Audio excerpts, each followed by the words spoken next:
Economía de Bolsillo presenta Colsubsidio, con todo lo que te mereces.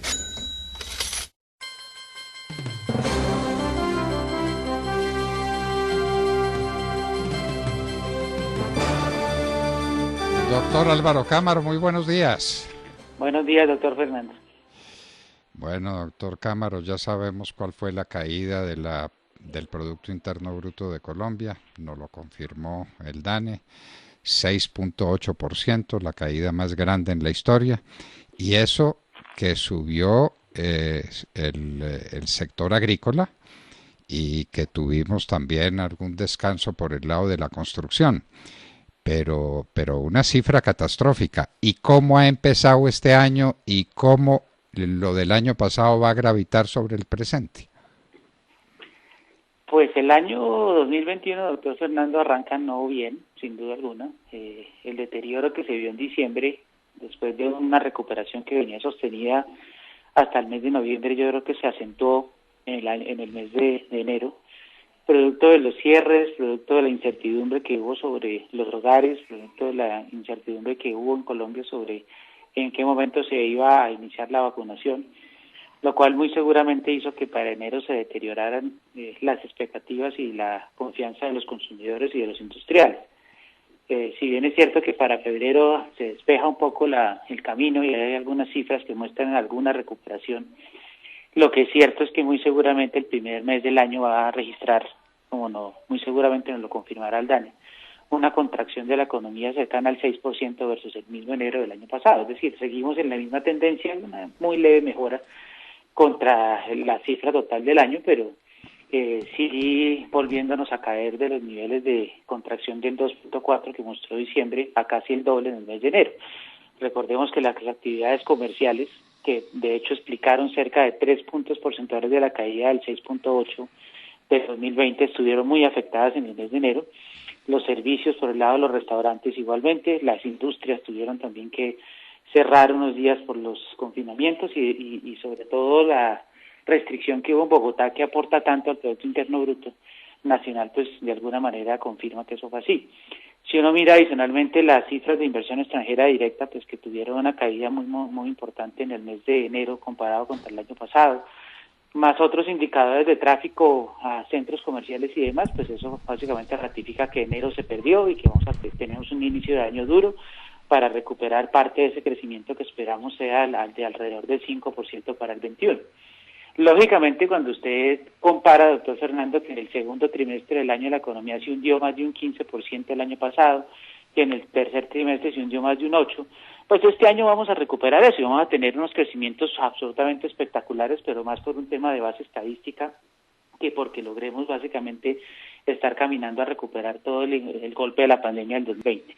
Luego, desde el segundo trimestre vamos a tener alguna recuperación marcada que estadísticamente se va a notar en los números que va a publicar el DANE, pero el primer trimestre va a ser un trimestre muy seguramente donde todavía mostremos una economía en contracción versus el año pasado.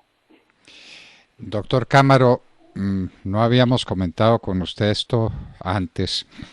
pero las cifras de la bolsa de China, nosotros nos guiamos por el CSI 300 y encontramos que en muy corto tiempo han pasado de un punto de referencia que teníamos de 4.000 puntos a 5.800. Eso es una cosa sencillamente colosal. El crecimiento económico de China, ¿ese ha sido un fenómeno que se haya notado y que se haya sido comentado o está pasando desapercibido?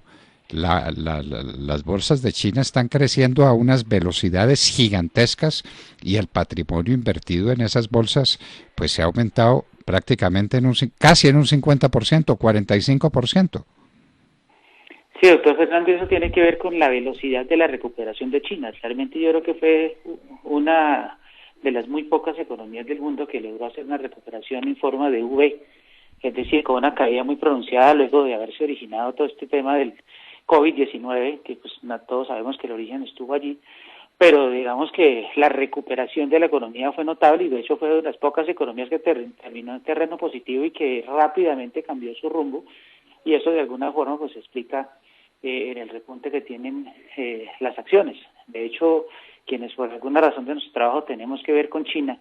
Hemos asistido a ver cómo los fletes y toda la parte de transporte desde allá se encareció de una manera muy importante. Obviamente el efecto de la pandemia, pero sobre todo la demanda que resucitó al final del año con unas compañías que hoy día se dan el lujo de ya no entregar a 60 a 75 días, sino están entregando a mucho más tiempo. O sea, las fábricas se ven de alguna forma congestionadas y esto de alguna forma es reflejo, doctor Fernando, de que la economía china fue de las pocas que logró recuperarse muy rápido del COVID-19. Ahora, el fenómeno de las bolsas pues es generalizado, porque no solamente China ha tenido ese comportamiento. Fíjese que ayer el Dow Jones otra vez tocó máximos históricos